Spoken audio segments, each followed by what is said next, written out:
Public education board के पदाधिकारियों के चुनावों को लेकर बिगुल बज चुका है। आप ठीक मेरे पीछे देख रहे होंगे, चहल पहल है। ये केएलपी कॉलेज की लाइब्रेरी का वो स्थान है जहां पर नॉमिनेशंस फाइल हो रहे हैं। बताया जा रहा है कि प्रधान, सेक्रेटरी, ट्रेजरर और 10 कार्यकारिणी सदस्यों के लिए यह चुनाव होगा और 2 ग्रुप इसमें सीधे तौर पर बन चुके हैं। एक ग्रुप से हमारे साथ अशोक सोमानी जी हैं जो शहर के प्रसिद्ध उद्योगपति हैं। सोमानी जी से बात करेंगे। सोमानी जी, क्या पूरा विजन लेकर आप चल रहे हैं? पब्लिक एजुकेशन बोर्ड शहर की सबसे प्रोमिनेंट संस्था है।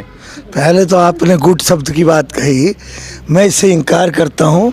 कोई गुट नहीं है। 70 के 70 मेंबर एकजुट है, अपने विचार से अलग अलग पोस्ट के ऊपर लड़ रहे होंगे, मेरी तो नॉलेज में भी नहीं है। और रहा विजन की बात, कोई पद की जो बात है, पद को जिम्मेदारी समझकर अगर कोई करेगा तब तो पद लेने का फ़ायदा है। मैं इस बारे में ज़रूर कहूँगा कि राजीव गुप्ता जिस तरीके से काम किया, आने वाला कोई भी आए प्रधान वो उस तरीके से इस काम को और आगे बढ़ाए, मैं मानता हूँ।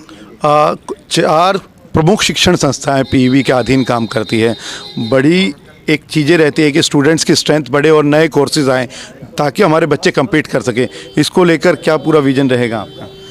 जहाँ तक अलग अलग संस्था के प्रधान होंगे उनके सहयोग से और मिलकर हम कोशिश करेंगे। जो स्कूल है, स्कूल में स्ट्रेंथ पिछली बार से कुछ आगे बढ़ी उस जो लोग थे, और इसको और भी स्ट्रेंथ को बढ़ाया जाए और कोई नए चीज़ें डेवलप करने की कोशिश करेंगे अगर वो रूल्स के अनुसार हो पाएंगे तो अशोक सोमानी जी ने अपना विजन क्लियर कर दिया है कि बच्चों की स्ट्रेंथ से लेकर नए कोर्सेज लाने का उनका पूरा प्रयास रहेगा।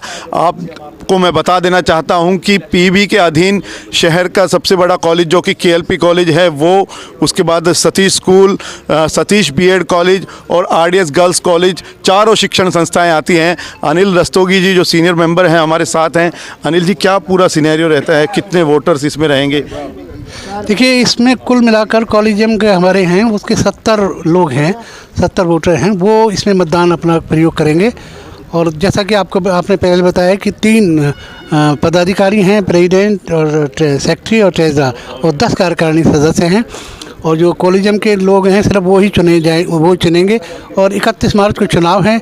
और पीईबी के चुनाव होने के बाद पीईबी चारों संस्थाओं के, जिसमें केएलपी कॉलेज है, आरडीएस पब्लिक गर्ल्स कॉलेज है, सतीश पब्लिक एजुकेशन कॉलेज है और सतीश स्कूल है, उनके चुनाव कराएंगे।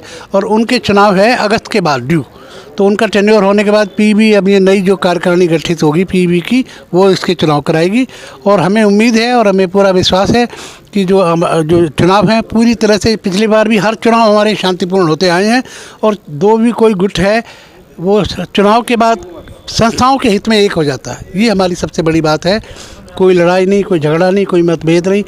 शुरू में जब तक चुनाव होते हैं मनभेद होते हैं, उसके बाद कोई मतभेद नहीं होता। सब संस्थाओं के हित में काम करते हैं, कोई चुन के आए या ना कोई चुन के आए। तो जैसा कि अनिल जी ने बताया कि 70 कॉलेजियम सदस्य जो हैं वोटिंग करेंगे। शहर के सभी लगभग बड़े संस्थाओं के लोग इनसे जुड़े हुए हैं। पीईबी एक बड़ी संस्था है कि बिसात बीत चुकी है। हमारे साथ हैं दूसरे ग्रुप से श्री कृष्ण दहिना वाले जी जो कि प्रधान पद के लिए कुछ ही देर बाद नॉमिनेशन करेंगे। श्री कृष्ण जी, क्या पूरा विजन है आपका? देखिए, आज तक जो कॉलेज की तरक्की हुई है उसको हम 4 चांद लगाना चाहते हैं। हम उससे बढ़कर कॉलेज की छवि को देखना चाहते हैं। पीईबी के अंडर 4 कॉलेज और स्कूल्स हैं, जिसमें किशनलाल कॉलेज है, आरडीएस कॉलेज है, बीएड कॉलेज है और school Satish public senior secondary school है। मैं ये चाहता हूँ कि जिस तरह केएलपी कॉलेज ने तरक्की करी है इसी तरह आरडीएस कॉलेज भी करे, बीएड कॉलेज भी करे और स्कूल भी करे। और यहाँ पर जो भी कमियाँ हैं उनको हम पूरी करना चाहते हैं और हम संस्था को 4 चांद लगाकर बहुत उच्च स्तर पर ले जाना चाहते हैं। किसी भी कॉलेज और किसी भी शिक्षण संस्थान की हम बात करें तो स्टूडेंट्स की स्ट्रेंथ और नए कोर्सेज़ को लेकर वो रहता है ताकि बच्चा compete कर सके दिल्ली जैसे बड़े शहरों में। उसको लेकर भी क्या पूरा आपने अभी तक थोड़ा सोचा है? देखिए, अभी हम नीचे स्तर से स्कूल से हम बताते हैं आपको। अभी स्कूल के अंदर हमने नई तरक्की का पैगाम शुरू कर दिया है, और जो आज तक नहीं था वो किड्स स्कूल से एक संस्था जो हमने अभी चालू की है लास्ट ईयर से, उसमें हम 4 चांद लगाएंगे। और वो एक विदेशी पैटर्न की तरह हमारे बच्चे भी इतने ऊंचे पद पर जाएंगे। जब शुरुआत उनकी बहुत अच्छी होगी, नींव जब मकान की मजबूत होती है तो बिल्डिंग अथा सुंदर लगती है। तो वो स्थिति हमारे स्कूल की हमने शुरुआत की है। इसी तरह हम आरडीएस कॉलेज के अंदर अभी मुझे लग रहा है कि अभी साइंस फैकल्टी भी नहीं है, हम उसको भी इसमें जोड़ना चाहते हैं। ये महाविद्यालय जो लड़कियों का है, इसके अंदर अभी आर्ट और कॉमर्स का ही चल रहा है। हम चाहते हैं इसमें साइंस में भी मेडिकल नॉन मेडिकल दोनों को हम इसमें एंटर करें। और इस महाविद्यालय कन्या अपना आरडीएस कॉलेज श्री रामेश्वर दयाल के नाम से जो है, इसको भी हम हरियाणा स्टेट में प्रथम दर्जे पर देखना चाहते हैं। हमने बात की है प्रधान पद के दोनों उम्मीदवारों से। अशोक सोमानी जी से भी हमारी बात हुई है, श्री कृष्ण जी से भी हमारी बात हुई है। 31 मार्च को चुनाव है, चुनाव के दिन पीईबी का नया प्रेसिडेंट हमें मिल जाएगा, तब तक के लिए थोड़ा इंतज़ार करना पड़ेगा। हमारे साथ हैं पीईबी के पूर्व प्रेसिडेंट एडवोकेट राजीव डाटा जी।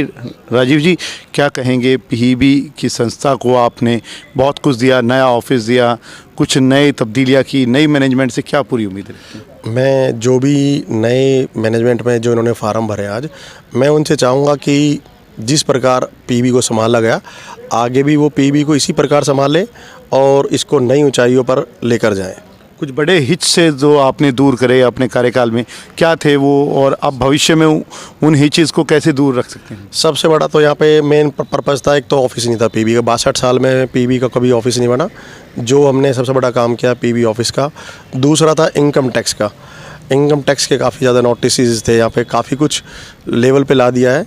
और तीसरा था लीगल कोर्ट केसेस भी बहुत कम, ना के बराबर रह गए। तो इन फ्यूचर में मेरी उम्मीद है, और मैं नई जो गवर्निंग बॉडी आएगी, मैं उनसे उम्मीद करता हूँ कि वो इन केसों को, इनकी पैरवी पे ध्यान दें, जो इनकम टैक्स के नोटिस है उन पे ध्यान दें, और अकाउंटिंग सिस्टम बहुत अच्छा बनाए। अब मैं लगभग चारों संस्थाओं का अकाउंटिंग सिस्टम बहुत अच्छा हो गया है, और पीईबी का भी अकाउंटिंग सिस्टम अच्छा हो गया है, और केसेस भी लगभग ख़त्म सही हो गया। चारों संस्थाओं के डेवलपमेंट को लेकर आपका क्या पूरे कार्यकाल के दौरान रहा? चारों संस्थाएं, जब हम पीईबी में मैं प्रेसिडेंट आया था, तो सबसे जो खस्ता हालत थी वो सतीश स्कूल की थी। वहाँ पे सुहेल गुप्ता जी और ऋषि सिंघल के नेतृत्व में सतीश स्कूल ने काफ़ी तरक्की की। जब हम आए थे, जब 78 बच्चे वहाँ रह गए थे, जबकि मैं खुद भी सतीश स्कूल से पढ़ा हुआ हूँ, और हमारे टाइम में लगभग 1000 बच्चे थे। परंतु अब आज की तारीख में वहाँ 325 बच्चे हैं, और सतीश स्कूल में आप जाके देखेंगे तो सतीश स्कूल की बिल्डिंग बहुत अच्छी हो गई है, बच्चों की स्ट्रेंथ बढ़ गई है। और उम्मीद करता हूँ ऋषि और सुहेल से और सतीश स्कूल की गवर्निंग बॉडी से कि वो इस साल लगभग 500 बच्चों का टारगेट लें। और बीएड कॉलेज भी पहले थोड़ा खस्ता हालत में चला गया था, बाकी वहाँ एनके गुप्ता जी ने, भार्गव साहब ने, उनकी गवर्निंग बॉडी ने बीएड कॉलेज को भी सुधार किया, और वहाँ पे जो फाइनेंशियल दिक्कत थी वो दिक्कत भी दूर हुई। और आरडीएस कॉलेज में लगभग मैं कहूँगा कि उनकी संस्था ने भी बहुत अच्छा काम किया। और सबसे बड़ी बात है आरडीएस कॉलेज में कि रेगुलर प्रिंसिपल के वहाँ मुकेश गुप्ता जी के नेतृत्व में और परवीन सातोवालो जी की नेतृत्व में वहाँ पर रेगुलर प्रिंसिपल साहब की अपॉइंटमेंट हो गई है। और केएलपी कॉलेज है, केएलपी कॉलेज तो चारों संस्थाओं पे एक शिरोमणि संस्था है, और यहाँ पे अमित गुप्ता जी ने, कपिल गोयल जी ने और उनकी जो पूरी संस्था है, उन्होंने बहुत मेहनत की। और केएलपी कॉलेज के अंदर भी रेगुलर प्रिंसिपल की अपॉइंटमेंट हो गई है। आप केएलपी कॉलेज का ग्राउंड देखें, एडमिन ब्लॉक देखें, जो अब चल रहा है, लगभग शायद अप्रैल या मई तक उसका काम पूरा हो जाएगा। और शहर के लिए चारों संस्थाएं और पब्लिक एजुकेशन बोर्ड ही एक शहर का गौरव है, और मैं चाहता हूं कि इस गौरव को ये बनाए रखे और आगे पूरे हरियाणा के अंदर, पूरे देश में पब्लिक एजुकेशन बोर्ड का और चारों संस्थाएं अपना नाम करें।